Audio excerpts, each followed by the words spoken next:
Bonjour à tous et bienvenue à la 23e édition de Visa pour l'image, l'un des plus grands festivals au monde consacré au photojournalisme. Et cette année encore, l'actualité des quatre coins de la planète est largement mise en avant. À commencer par le printemps arabe, de la Tunisie à la Libye, quoi de plus photogénique qu'une révolution en marche. On évoquera aussi les risques du métier avec Catalina Martin-Chico. Elle travaille régulièrement au Yémen, mettant parfois sa vie en danger. Enfin, le photojournalisme se cherche de nouveaux moyens d'expression. Alors que la presse écrite est en crise, le web documentaire serait-il une nouvelle voie à suivre? Comme tous les ans, Perpignan accueille cet événement qui présente quelques-uns des photoreportages les plus réussis de l'année.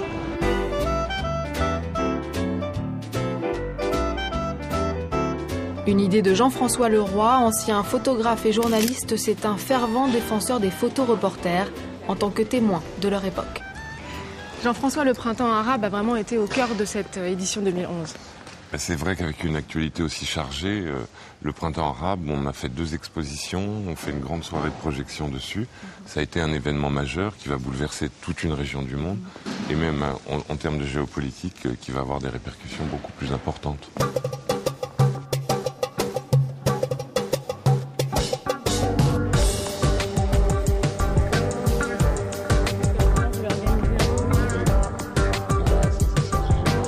Le printemps arabe, un événement majeur et aussi très fort en images.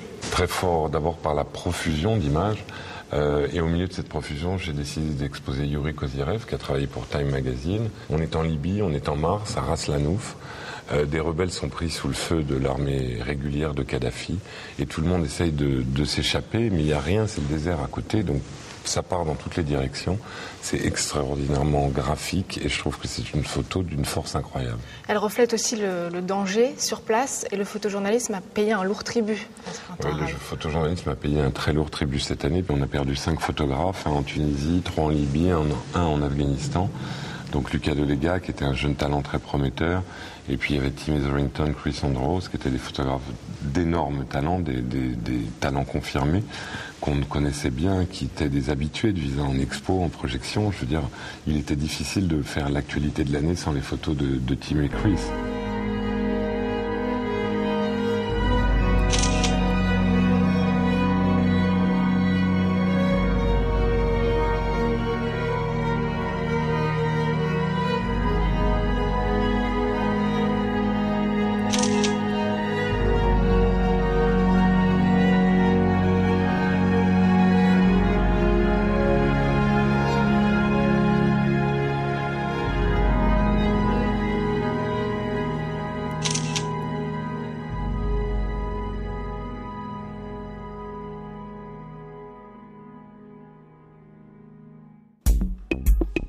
Le risque est inhérent au métier de photojournaliste. Mais jusqu'où peut-on aller? Jusqu'où doit-on aller?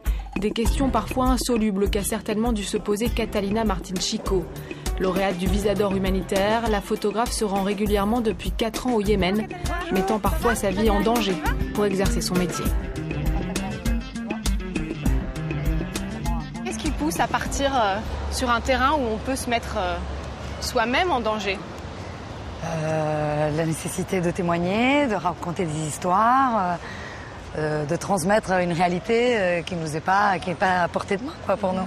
Alors vos photos témoignent évidemment de situations très difficiles. Comment est-ce que on se sent quand on assiste à des scènes, par exemple, des gens qui sont en train de mourir sur un lit d'hôpital? Effectivement, on est prise un peu d'une mission de témoignage à un moment. On est pris par le tourbillon un peu du news, quoi, de l'actualité. Et on ne se rend pas vraiment compte sur le moment. On sait qu'on doit photographier, qu'on doit transmettre ça. D'ailleurs, la population locale le souhaite et nous facilite l'accès pour qu'on montre au monde qu'est-ce qui se passe. Après, les émotions qu'on ressent, je pense qu'elles sont réinvesties dans le travail que l'on fait. Vous voyez, je ressens quelque chose, je le réinvestis dans ma photographie et voilà, c'est comme ça que ça marche, je pense. Et est-ce que vous avez eu en tout cas peut-être besoin de prendre du recul par rapport aux événements que vous avez couverts soit vous rentrez ou quand vous revenez dans le pays? Je n'ai pas été traumatisée. Je ne sais pas comment... J'ai pas été traumatisée. C'est sûr que le soir même, on se dit... on peut faire des cauchemars, on réalise de ce qu'on a vécu, quoi. Mais surtout ce qu'ils ont vécu, en fait. Du coup, on sent la réalité, on se reçoit la réalité en pleine figure, un peu. Mais après, je pense que c'est zéro investi dans le travail, franchement. Et voilà. Ouais. Alors vous m'avez dit que vous vous étiez pas vraiment senti en danger, notamment parce que vous connaissez le Yémen. Est-ce qu'il y a tout de même un moment où on sait que c'est la limite à ne pas franchir, ou est-ce qu'il y a des règles à respecter sur le terrain? Je me suis pas sentie en danger, effectivement, parce que il faut suivre des règles. Il faut être prudent dans un pays en conflit, même si je n'ai pas tellement l'habitude. Il y a des endroits où on va pas, des choses qu'on fait pas.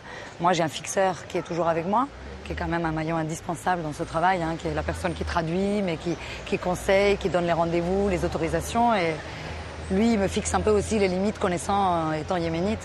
Et bon, voilà, il faut pas aller dans certains endroits. J'ai pas fait les manifestations, par exemple, parce qu'on tirait dans la foule. Donc voilà, il faut juste faire l'histoire autrement.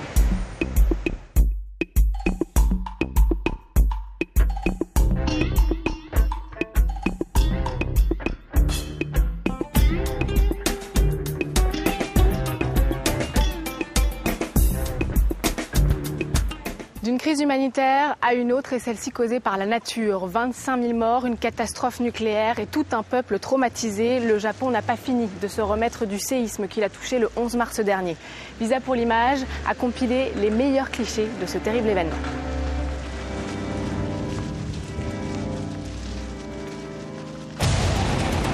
Ces images ont fait le tour du monde.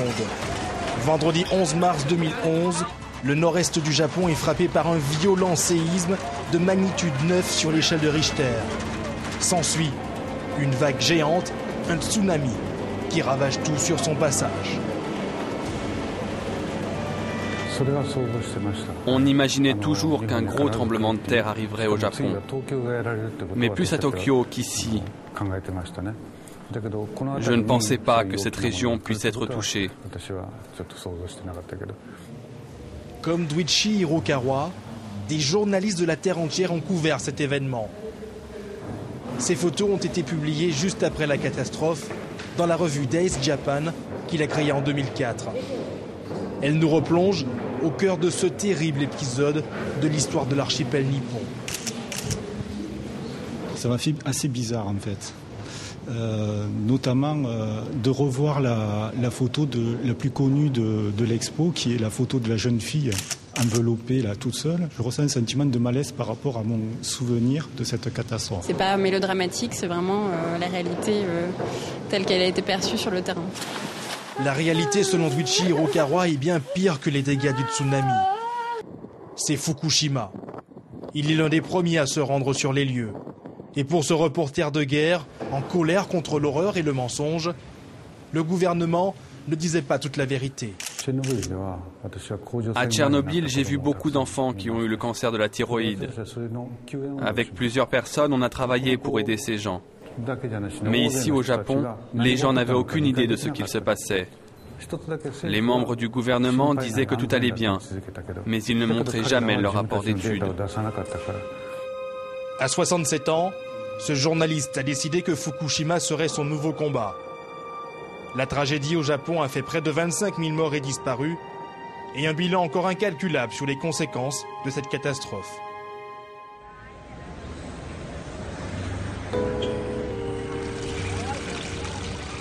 Comme vous venez de le voir, les photojournalistes sont des témoins essentiels des grands événements de notre époque. Leur profession est pourtant menacée. Avec l'avènement des nouvelles technologies, la photo est de plus en plus accessible à tous et le prix des clichés baisse. Mais c'est peut-être d'Internet que pourrait venir la solution. Bienvenue dans la zone interdite de Tchernobyl. Comme si de rien n'était, ces Ukrainiens ont bravé l'interdiction et y vivent avec femmes et enfants. Sur ces routes désertes rôdent aujourd'hui des loups. Pendant 4 mois, ce journaliste et ce photographe ont vécu à leur côté.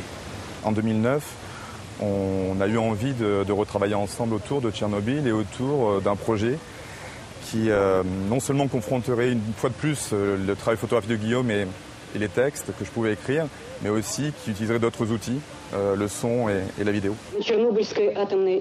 Cette nouvelle forme de narration, diffusée sur le web, s'appelle le web documentaire. C'est une interrogation sur comment raconter les choses.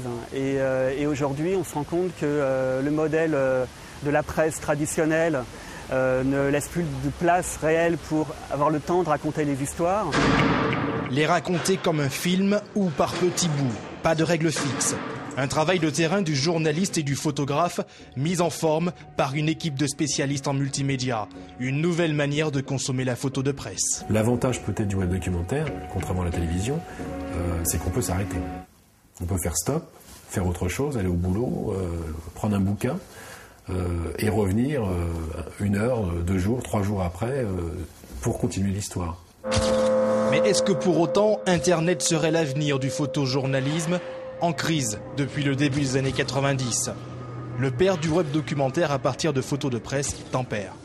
Je pense que c'est pas l'avenir total du photojournalisme. Par contre, pour les photographes qui étaient déjà dans une écriture documentaire, qui étaient déjà dans un travail du texte et de l'image, de la série, etc., là, il y a une route.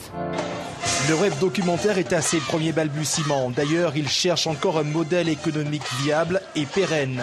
Aujourd'hui, les œuvres sont subventionnées, mais la diffusion sur Internet ne rapporte pas encore d'argent.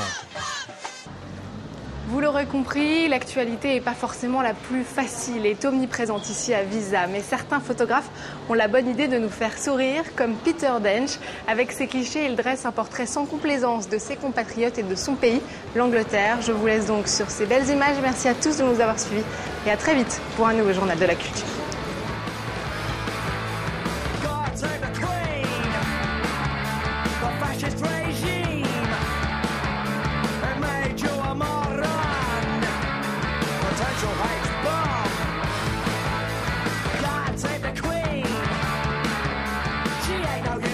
Visa par l'image, c'est des photos et le plus grand rassemblement de journalistes au monde. De photos journalières, je sais pas comment tu dis.